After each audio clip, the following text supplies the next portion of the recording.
மக்களே வணக்கம். மீண்டும் உங்களுடைய இந்த ஒளியின் மூலமாக நான் சந்திப்பது மீண்டும் மகிழ்ச்சி அடைகிறேன். மக்களே, இப்போது அடுத்து என்னுடைய லைசன்ஸ் ரெனியூவல் பண்ண போகிறேன். எந்த ஆர்டிஓவில் நான் சொல்ல மாட்டேன். அந்த ஆர்டிஓவில் இருந்து நான் உங்களோட கூட மீண்டும் கனெக்ட் ஆக போகிறேன். ஓகே, இந்த லைசன்ஸ் ரெனியூவலுக்கு எவ்வளோ கேட்குறாங்க? லைசன்ஸுக்கு இப்போது எனக்கு ரெனியூவல் மட்டும் இல்லை, சேஞ்ச் ஆஃப் அட்ரஸ் வேறு போட வேண்டியது இருக்குது. அதனால் சேஞ்ச் ஆஃப் அட்ரஸ்க்கு எப்படின்னு தனியாக எப்படி கேட்பாங்க தெரியல.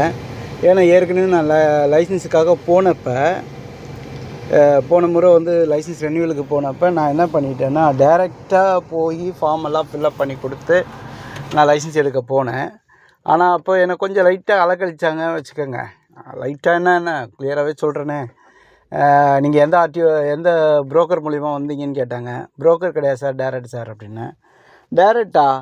அப்புறம் நீ அவனை போய் பாரு, இவனை போய் பாரு, அங்கே போய் பாரு, அங்கே போய் பில்லை கட்டு, அங்கே போய்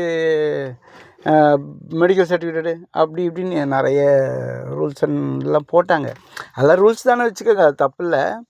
ஆனால் என்ன கொஞ்சம் அலக்கழிச்சாங்க. ஒரு 3-4 நாள் ஆச்சு எடுக்கிறதுக்கு, ரெனியூவல் பண்ணுறதுக்கு. இப்போ எத்தனை நாள் ஆகும்னு தெரியல. நான் இப்போ ட்ரை பண்ண போகிறேன். மறுபடியும் டேரெக்டாக தான் போக போகிறேன். எப்படி வாங்குகிறாங்களா என்ன இதுன்றதை உங்களோட கூட அப்டேட் பண்ணுறேன். நீங்கள் மீண்டும்